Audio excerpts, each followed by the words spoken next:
Okay, we're ready. Thank you, everybody, for coming.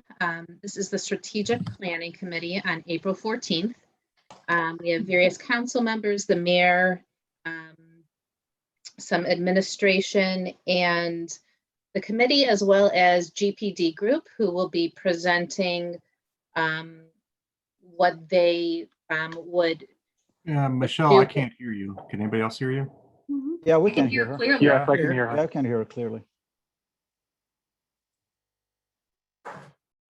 Can you hear me, Mayor? I'm unable to hear. Is anybody else hearing? Yeah. We can all hear. Yeah. Oh, I can hear them. Okay. Okay. Is that better? Yes. Thank Okay. you. So I was just starting the meeting.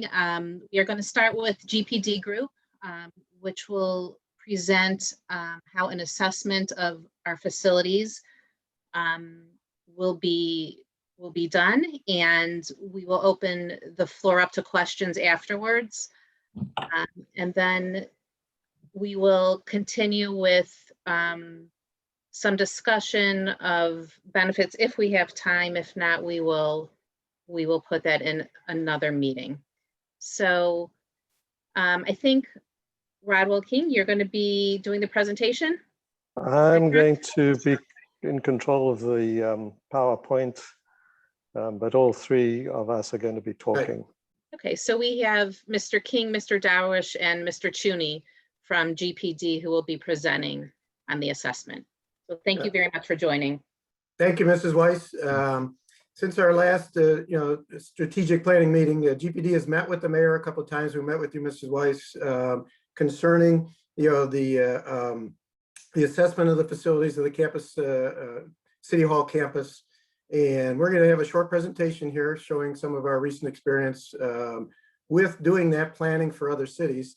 And at the request of the mayor, we thought we'd walk you through the process, and we have no desire to be the designer or the architect or anything like that for these facilities, but the city needs eyes and ears, and they need somebody to be their owner's rep type of deal. And that's what the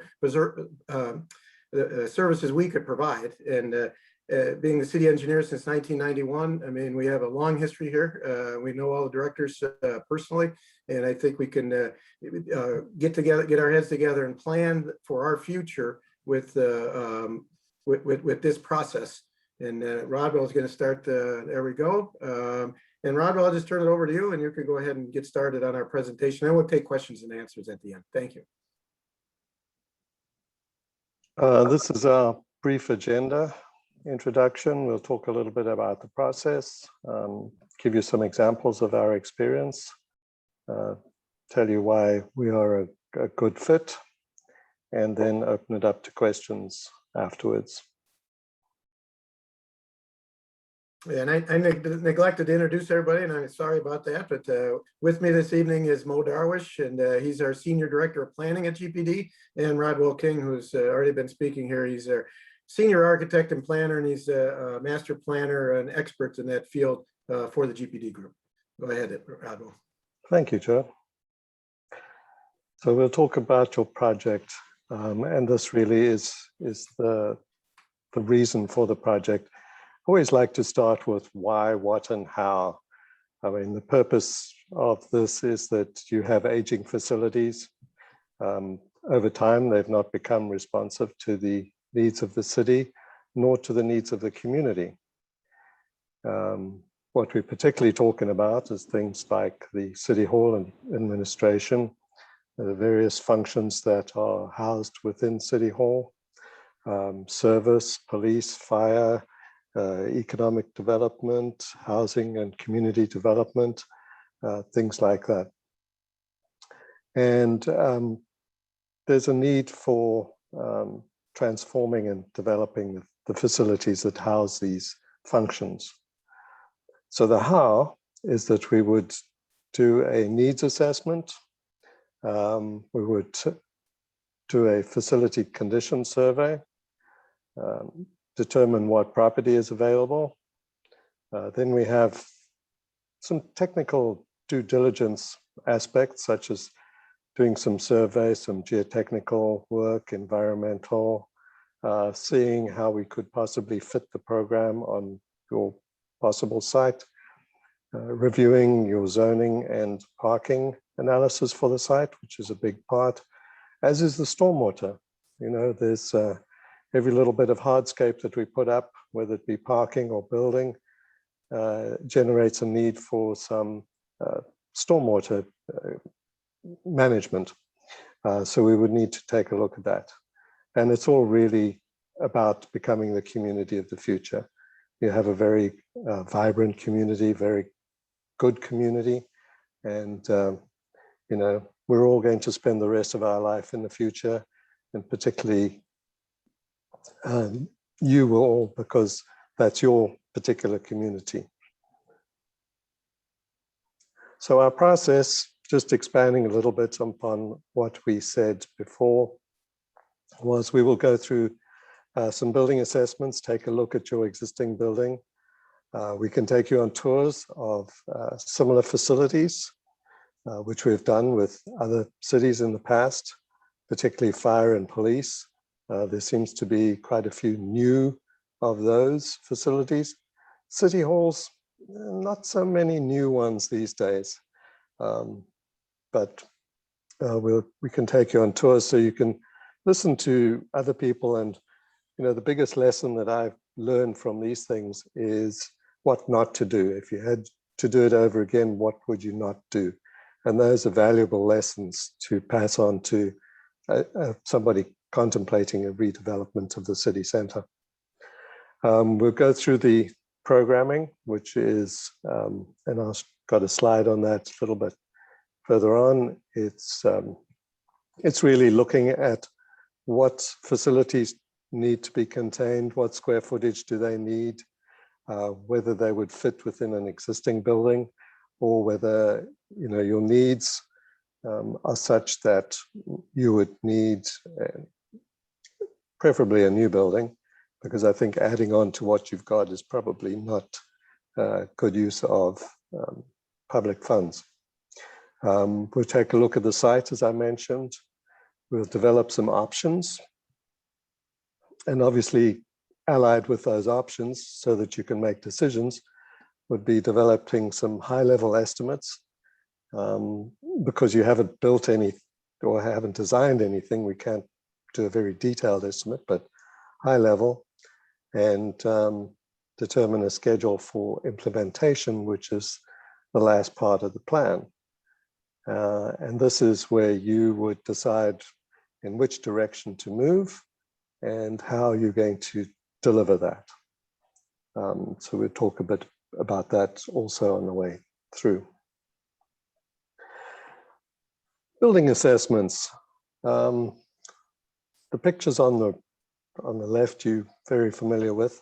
The pictures on the right are from another city where I developed a similar facility assessment. I thought was, you know, good to illustrate an example of the things we look at. And this was just looking at ADA compliance of the various facilities. Looking at it was a city hall combined police station. So they had a jail component. We looked at that. You can see what the mop sinks look like after 60, 70 years.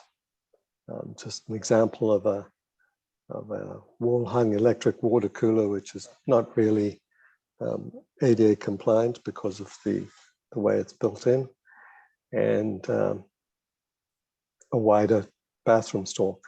And then we put some numbers to each of these and come up with, in terms of ADA and plumbing, this particular project needed to budget $89,000 to make sure that it complies with the federal act and guidelines.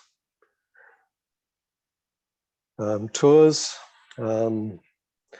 Two buildings that we have on the left are relatively new. We were not the designers of either, so we have no skin in that game. The one on the top is a new police station in Kent.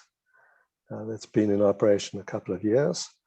And the bottom one is the newest fire station down in New Philadelphia. And we toured that as well.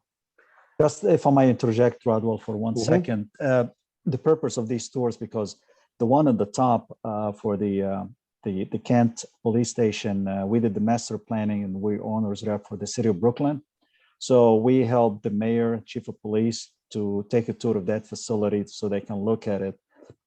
And then the fire station at the bottom, that's in New Philadelphia. We also did the design for the city of Streetsboro. And we also went with the mayor and the fire chief, drove all the way to New Philly, and we looked at that fire station. So we're using these as an example. So as Rodwell alluded, that lessons learned, learn from other people's mistakes. Go ahead, Rodwell. Sorry for that. Thank you. That's okay. No. So programming, I'm not sure how well you can read these spreadsheets, but this is typically the things that we do. This was City of Barberton. We looked at their existing building. You can see we called out spaces such as the mayor's office, the service director's office, safety director. I can't see the other ones.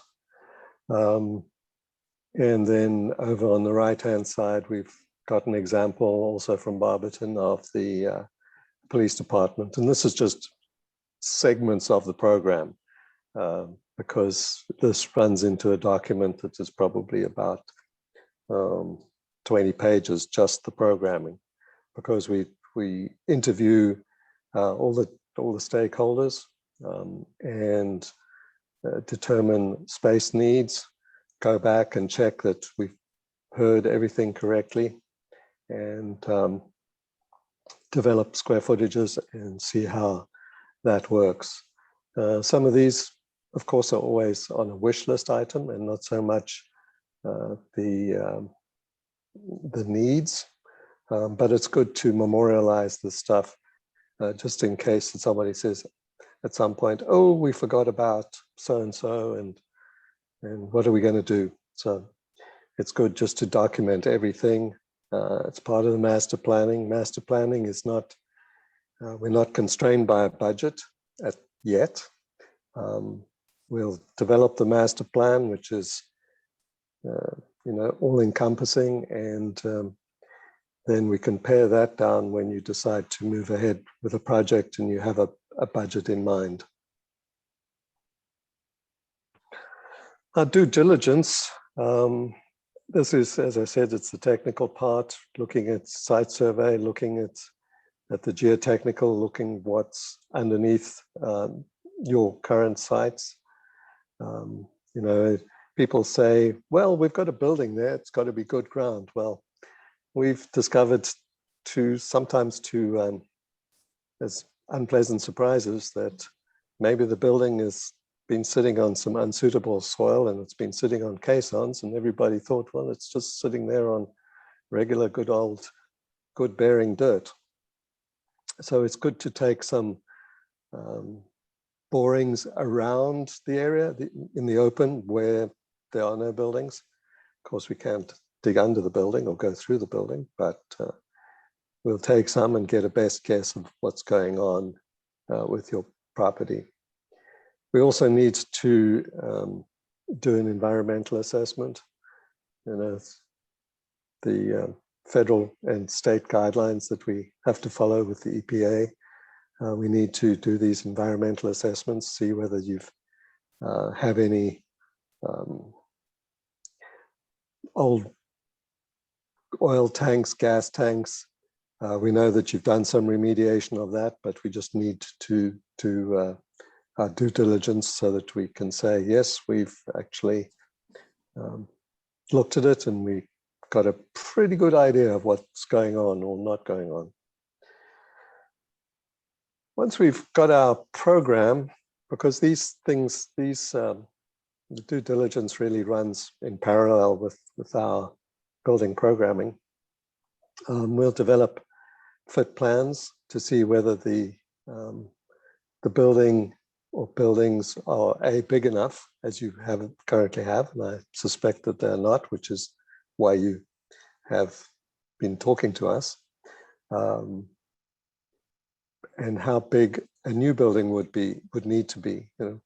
Is it such that, well, perhaps we have to go to 3 stories for some of the functions? Obviously, you can't put the service department in 3 stories, but maybe the office component of service could be on a 2nd story. We'll uncover that when we go through programming. I mentioned the zoning and the parking analysis. I know currently some of your staff use the lot across from the road, across the road from the City Hall, Saybrook. And so we'll need to determine, if you have so many square feet compared to your zoning code, how many parking does that require and where we're going to put it. And then, as I mentioned, the stormwater study, that's to take care of management of stormwater from all the hard surface that we're going to put in. And perhaps we would need to do some underground stormwater storage, which has a cost implication. Mo is going to tell you a little story about that later on. And then site selection, these are the highlighted in yellow, or the sites which the city owns. And I'm not saying we're going to go into the park, but I just had to show that area on this, particularly knowing that the parking area might be an opportunity for, using for staff parking as it currently is for some of the functions on the rest of the site. And this will also tell us if, maybe there's a need to acquire more property, whether it be across Saybrook or south of City Hall, who knows? But we just need to look at all the options on the table. Which is a good segue into this slide. So we need to engage the primary stakeholders, of which so far we understand there's 11. We've identified 11, going through the mayor, the police chief, fire chief, service director, building commissioner, clerk of council, housing and community development director, economic development director, finance director, communication and civic engagement coordinator, and the special projects coordinator, and obviously any others that come along, as well as the strategic planning committee. The way we do these engagements is we'll have regular meetings, determine, we'll go to a first blush, come up with our findings, hold regular meetings, and then we'll develop some options. And the whole process of this is to ensure that we build consensus and nobody gets the feeling that they've been left out, because it's very important to move ahead as one cohesive team. I mentioned costs. Obviously, schedule plays a part of that. But one of the things about GPD is we like to document every meeting we have. We'll provide meeting notes. And this shows an example of some meeting notes with a schedule in those meeting minutes, as well as an estimate which has been put together on the right-hand side.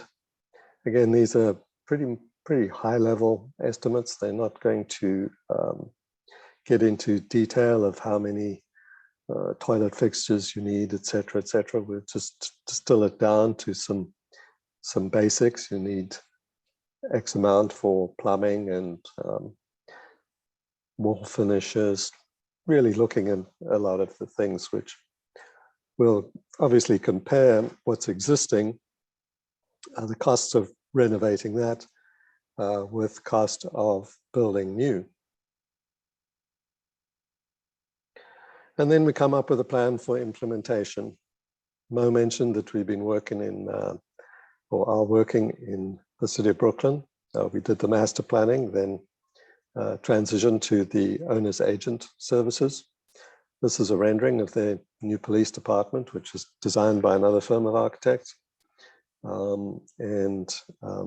It just gives a visual of how things would be implemented. I think it's my turn. Yes, did you wake up?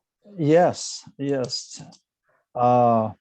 This is an example of what we went through with the city of Brooklyn when we did the master planning. When Rodwell talked about the due diligence, for example, if you look on the left side, that's the existing facility. On the south side of that, that's where's the existing police station and the existing city hall with council chambers. On the north side, you have the existing rec center. And what we try to do the due diligence, we need to find out what's the square footage, look at the environmental, look at stormwater. And during our research, we found that there is a 4x4 box culvert going through the property.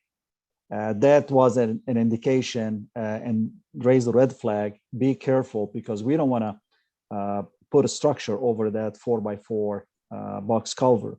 And to eliminate or reroute this box culvert, it's a major stormwater headache to meet the new EPA requirement, and then also deal with the Northeast Ohio sewer district.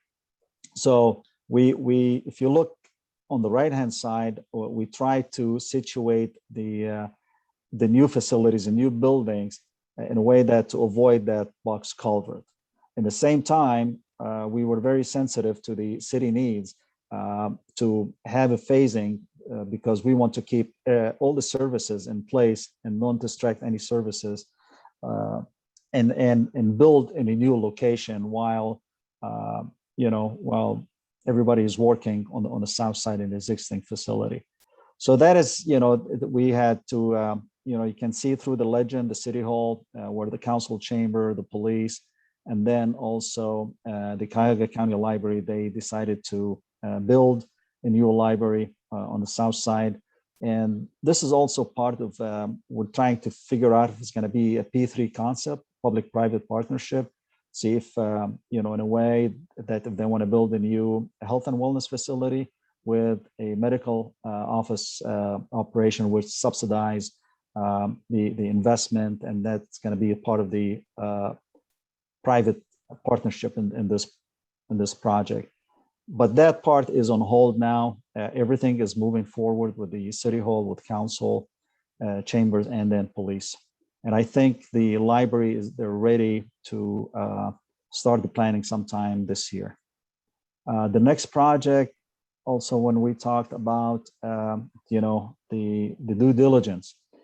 This is in City Mayfield Heights. This is the, if you can see on the right-hand side, all the way, it looks like, rather well trying to figure out if you can pinpoint the existing community center. And the city wanted to build a new community center, plus they want to build aquatic center. And we were limited with the size of the facility because you can see we're abutting I-271. Also on the northeast side, where you have also the existing service department. So one of the goals is to not impact the service department, and keep service department the way it is. But when we did the due diligence, we did, the spacing, the programming, meeting with the different department heads and with stakeholders, and to be sensitive to the wetlands and the parking needs. So we had to build an underground stormwater storage facility because you have to deal with it. Every time you build a new facility, you have to adhere to the new EPA requirement for stormwater. And that is going to add probably in the neighborhood of $650,000 to the project cost. So that's another example why it's critical to due diligence now, because you don't want to go further in the design and hire somebody to design it and then comes up with, oops, Houston, we have a problem. We want to be careful ahead of time. And it's a lot easier to modify your plan ahead of time at the lower cost and for whatever reason, if the site doesn't fit, but keep in mind in engineering, it's a matter of time and money, not architectural engineering. I'm sorry, Rodwell. So if you have the time and you have the money, you practically can do anything you want. This is a lesson learned. So in this situation, the city wanted to stick with that piece of property, and that is the master planning and the site plan. And we also going to be their owner's rep, and now we're going to help them with the other parts of the project, basically to hire a consultant architectural firm to do the design, and then get a contractor later. But we're at the first stage of this process, so I don't want to overload you with a lot of information. Let's do it step by step, just to make sure everybody is comfortable what are we doing, and everybody is on the same page. The other project also I was involved with, this is the city of Streetsboro, an old middle school building. I don't know if anybody is familiar with city of Streetsboro. So they decided again to get out of that old school because in the winter the city hall is very warm, and then in the summer it's very cold. And that's due to the HVAC system, and then the windows and everything else, and asbestos, and doesn't meet ADA requirement. So the city decided to get out of there. Plus, they want to build a new fire station. And the next slide, we did the master planning for them. And also, this is going to be a P3 concept with health and wellness with the city hall. But due to COVID, everything is on hold except the fire station. And the fire station is under construction, and actually it will be substantial completion within probably 3 weeks. What else we have? And this one, the issues, the challenges we had on this side is wetland, and in some areas we have unsuitable soils. So we had to move around the buildings, the facilities, and the parking, just to avoid these kind of challenges, so we can minimize the overall cost to the city. And then at the end, GPD, the chosen ones. We are full service. As you know, dealing with Joe, we are a one-stop shop. Basically, any need from architectural to stormwater to structural to electrical, mechanical, civil, bridges, roads, they're all under one umbrella. Rodwell and I and Joe have unlimited resources and expertise to tap to these folks, and then utilize their expertise in case we need help. As you saw, like for example, in the city of Mayfield High, when we had to go with the underground stormwater storage facility. And then at the same time, we're local, we're homegrown. We have an office in Garfield, we have an office downtown Cleveland, we're headquarters in Akron, we're an Ohio firm. All of us over here, you don't have to deal with anybody in New York or in Los Angeles or Chicago.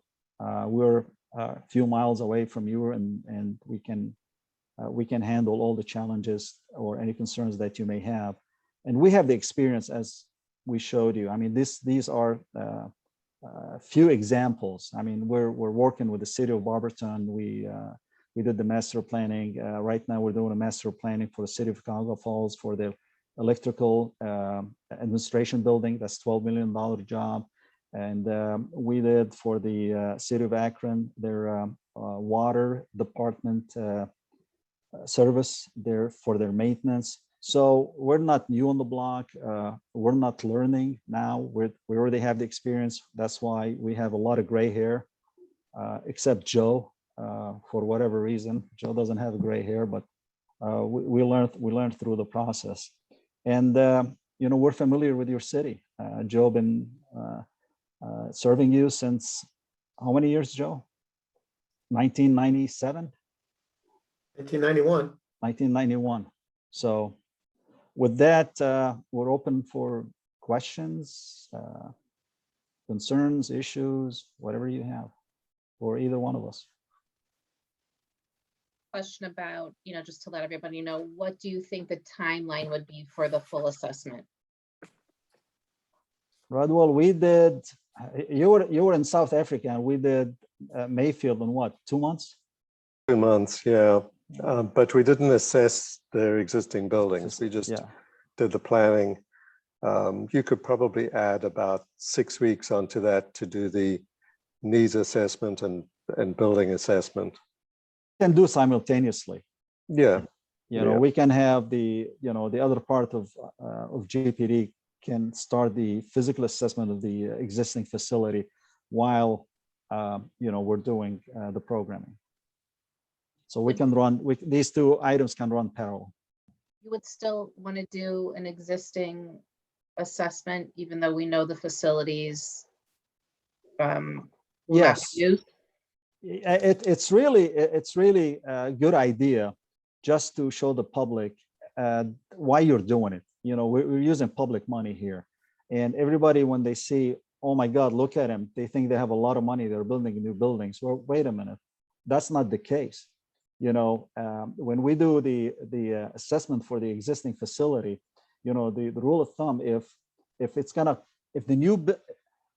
upgrading the existing facility is going to cost more than 30% of building a new facility, the state architect office tells you for the schools and other state facilities, you're better off building a new one because you're wasting your money. So to do the assessment, you have to sell it to council, you have to sell it to the public. You need the justification why we're doing what we're doing, and that to offset any negative public impact or public image. So I think we can do whatever you want, but I think it's a good tool to diffuse any negative public image.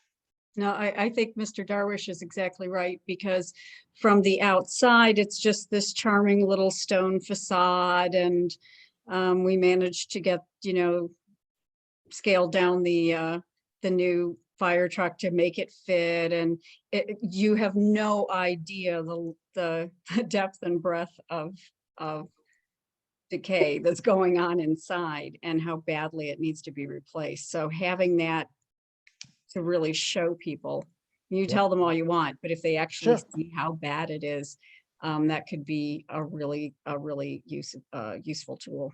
Yep. I have a question about needs assessment. You mentioned in developing options, you mentioned civic engagement. Is there a civic engagement component to needs assessment? Yeah, the engagement part to the needs assessment is really talking with the all the stakeholders, because the stakeholders know their buildings better than I do. So I'm coming in there as a third party, and you know, I always say I've got 2 ears and 1 mouth, and I like to use those in those proportions. So I like to listen a lot to the stakeholders, and that helps me understand the buildings or the facilities. Does the set of stakeholders include community representation? Not at this point. Oh, that's, you know, It's up to you. It's up to Yes. you, but it's not at this point. Yeah. I mean, if it were a community center that we were building, I could imagine that would be a very integral component. But right now, I think the focus, in my opinion, is the people who are actually having to live and work every day in this building. It's police department, fire department, and the city's administration, the service department. That's what we're trying to reconstruct. Because your staff, your department heads, and you as a group understand the needs of your employees and how they operate on a daily basis. Mhm. With due respect to the public, they don't know how the service department will work. You know, they don't know whether you have the mechanic wash bay, what kind, you know, oil disposal do you need, where's the salt dome, how is the opening of the salt dome door has to be. You know, things like that, and how many people, and then look at the police station or the fire station. The fire department, they always like to have a kitchen. Well, now you're talking more details, and then the lockers, and then you have to separate the lockers, and then the rooms, because that your staff, your department has know that. So right now with this group, we're basically trying to figure out how many square feet we need to basically meet the needs for your staff, existing staff. Your human resource is also part of that, because you know your succession plan. If you have 10 people looking into adding 15, we better figure that the square footage for your future employees now. But if you have 20, you're looking to go down to 15. Why do it? With Zoom and with everything else, and a lot of public entities, they're going into reducing number of square footage. Yesterday I was in a meeting with the county here in Summit, and they're looking into letting employees working from home. You want to Cleveland work from Clinic home? is That's it. doing that. Key Bank is doing that on a permanent basis. On a permanent basis. They've And they're emptied u- their offices, and it's not just like until the end of the pandemic. No, this Yep. will be a permanent thing. Permanent, They realize exactly. they don't need the bricks and mortar. Yeah. They need landing pad, when you Mhm. need to come in for a meeting or You're absolutely there's correct. particular equipment that can only be used there, but otherwise. And you're using that as a strategy and a benefit to Mhm. attract employees, because they know working for the public entity, it doesn't pay well. Well, if you work for us, you can work from home if you want to. It's I hope I answered your question. Well, I'm thinking about your the earlier comment that it's easier to change the plan than to change what you're building. Exactly. It's So- easier to change it on paper. So I Cheaper. was, so I was thinking that it might be advantageous to get some community input early. Well, I know that was done to some degree a couple of years back. I know when Weiser was involved with it.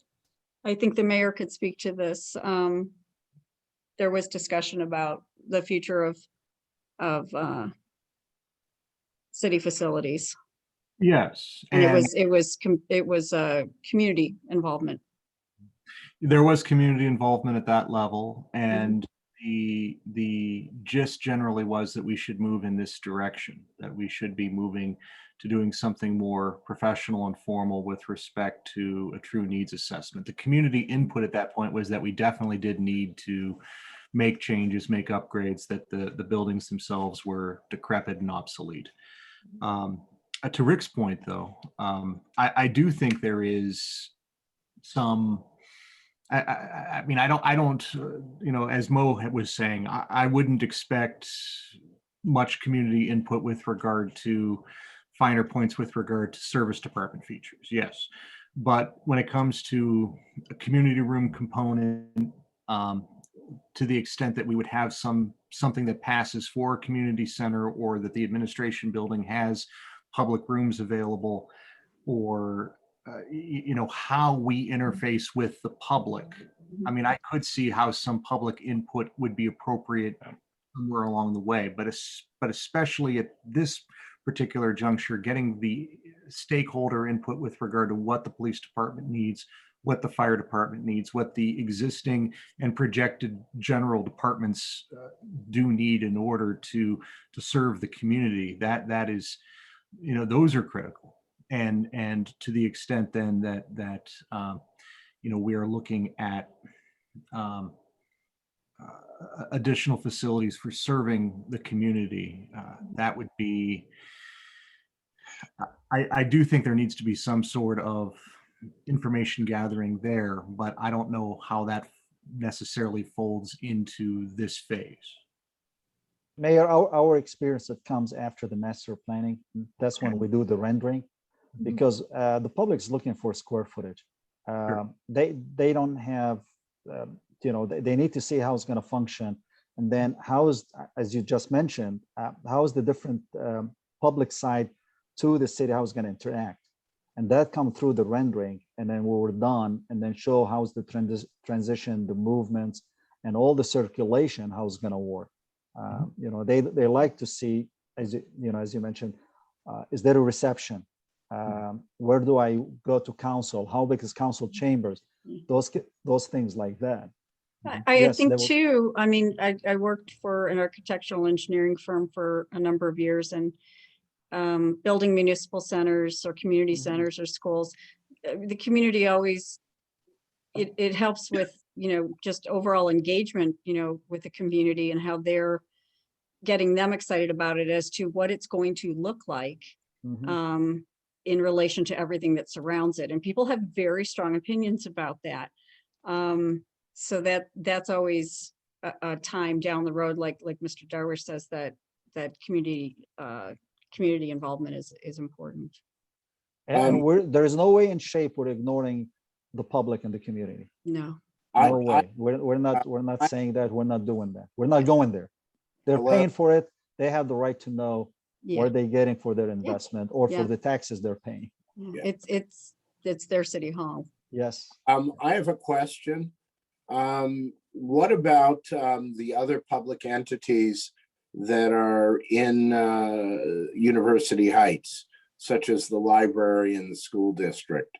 Are they involved in this at this point? Because you're also talking about space, how you're going to use public space that may exist already, those kinds of things. Because you mentioned that in one of your discussions or one of your examples that there was some coordination with the county library, for instance. Yes. The library is completely separate entity under the county. I know. Yeah. And they were looking for a space, and they did their feasibility study to adjust, to basically justify the needs for a library based on the population for that part of the county. So they were looking for a space. They were not looking to be part of the city admin facilities. So it happened that during that transition and moving to the other side of the road, they thought this is a good location for them. But it's going to be a completely separate project. It's going to be completely independent project from the city hall. And I police. didn't say it wasn't independent, but this is a very compact suburb with Yep. high density. So when you talk about public spaces, there are very few of them in Yeah. this, so. Correct. I know the So- library, just having built their new building, and we've been fortunate enough, the library has been gracious that we've been allowed to use all of their public space. We've had a number of city-related activities and meetings there. So we've been fortunate enough to use their brand new space. When you're looking at efficiency, there's some cities that are looking at combining the city admin as part of the school board admin. Because they try to save on space and money. For example, the city of Green down in Southern Summit County. So when you go to the building, you don't know where, unless you're doing business with City Hall or you're doing a business with the school board. So you have a reception, and they're utilizing the same space where city council using for the school board. And they worked well together to adjust the meetings so they can use the meeting space in different times. So you don't have two buildings, you don't have double the maintenance, and you don't have double the space, and then the heating and the utilities, everything. So, but they were fortunate that the school board wanted to work with the city administration, and then they have the space to build that building. So that's we tried to do that in Streetsboro, but at that time the school moved ahead of the project with the city hall, and then COVID hit, and then the city hall project been delayed. So, But if you can identify those stakeholders, we'd be happy to talk to them. yeah, I think all this will flush out during our study.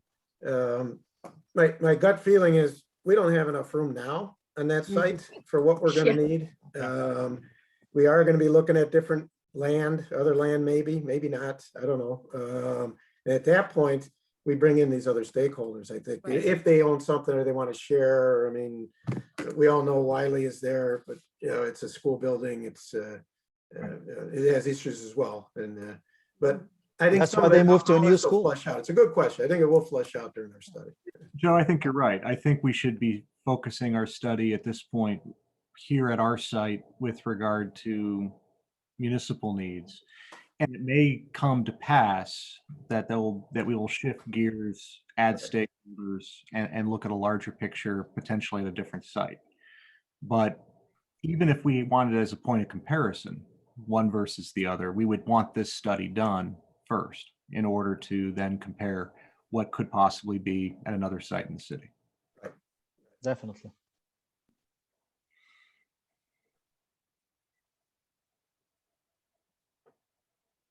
Any other questions? I do want to thank Mr. Wertheim for bringing up that point, though. I think that's a Yes. valid point, and in the long view, we may want to keep that. We do want to keep that in mind. Absolutely, yeah. Yeah, I couldn't help but read a certain Plain Dealer article today. Or was it yesterday? I think I know the one you mean. Huh? Oh, Okay. the joint boards meetings. Sometimes things don't follow A, B, C, you know. You always need a plan B. Well, it's the school board may have gotten ahead of itself with regard to its announcement about moving the bus depot was premature. We'll just- There was mention of stormwater runoff, and I'm wondering, is permeable pavement or permeable walkway surfaces, is that practical at all? Yeah, Yes, it is. yes, we've used them. We use them Um, parking, a lot of parking space. But Mhm. doesn't help for storage. Just a Oh, runoff. so when we get a heavy storm, it doesn't help. Right. Yeah, You get some infiltration with it, but yeah, for, if you need to hold it back and detain the water, you still need a storage tank somewhere. Yeah. So you can't replace the storage, but it does ease the steady state burden on the sewage system. Yeah. Is that Yes, fair? yes. Yeah. And you gotta understand the climate we're in too. I mean, any of that pervious stuff, we have a long winter here in Yeah, Cleveland, and it's yeah. just- Winter does nothing. Yeah. yeah. and we have a wet spring. But we have used them in Northeast Ohio. We have. We use them a lot in the parks, metro parks and national Yeah. park parking lots. They Mhm. like to use that. Are there any They're other biased. I could tell you in the city of Beechwood, Ahuja, their phase 2 that they're doing with that hospital, one of their big parking lots, and it's a 500 car parking lot, is those pervious pavers. Yeah, Hmm. they're using it. Right. Okay, are there any other questions?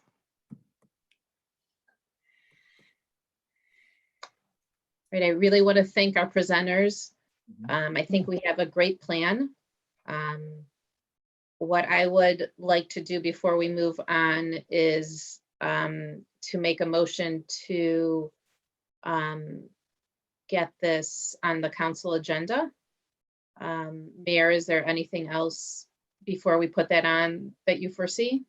I do understand that we have a proposal for GPD to proceed. I would favor council considering it forthwith and getting GPD to work on this. So I'm happy to have GPD group here. I believe we have a good way forward. And if council's inclined to consider it at Monday's meeting, I would be inclined to have it on the agenda. Okay, great. So I will. Mrs. Weiss, if you're making that motion, I'll second. Okay, great. Mhm. Any other members agree, disagree? I agree. I too agree. I think it's a good idea. Thanks so much for the presentation. It was really great. I think you Thank stepped forward. And I agree. Sorry I was late, but thank you for presenting. Joe, might we get a copy of this electronically, of the presentation that you gentlemen gave? Sure, no problem. Great, just email, that'd be wonderful, thank you. Get it to Kelly, and she could send it out, or That would be great. the proposal could be sent out before the weekend, just so we can take a look at it also. Mhm. Okay, great. No problem. Just because it's coming up on the hour, I just wanted to go through a couple other items that we discussed in the last few meetings.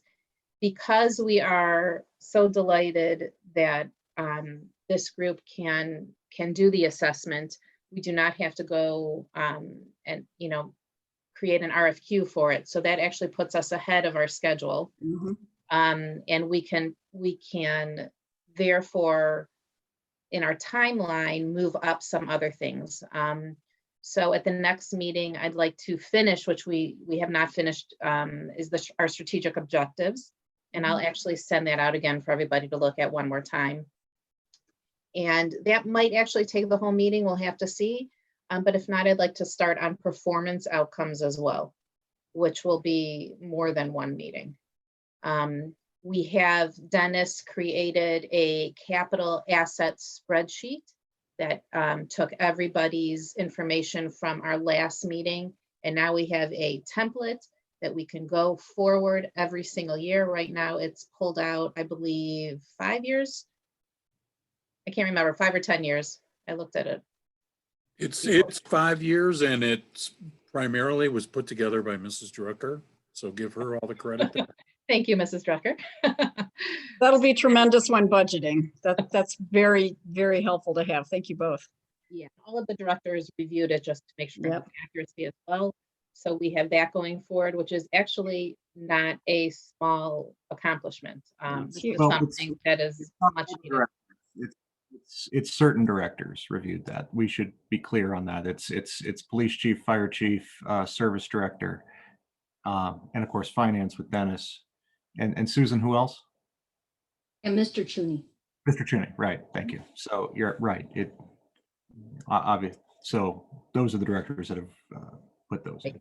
Yeah, thank you. The directors that presented at the last meeting. Yeah.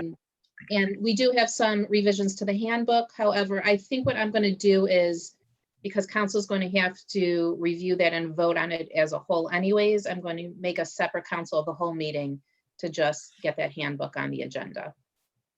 So that will be forthcoming within the next week or two. Hopefully I can get a meeting together. We should coordinate and have our employment council do that, because they were instrumental, along with Susan, with that meeting. Your Yeah, mic's not working, Mayor. I'm sorry? Your mic wasn't working before, now it is.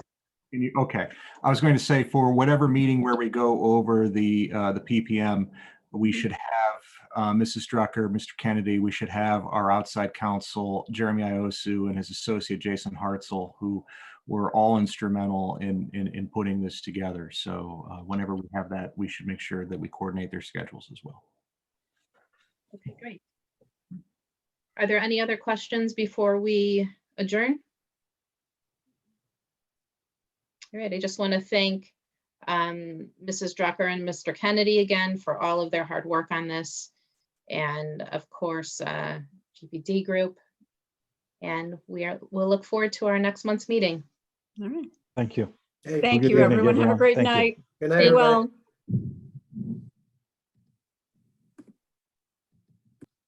well.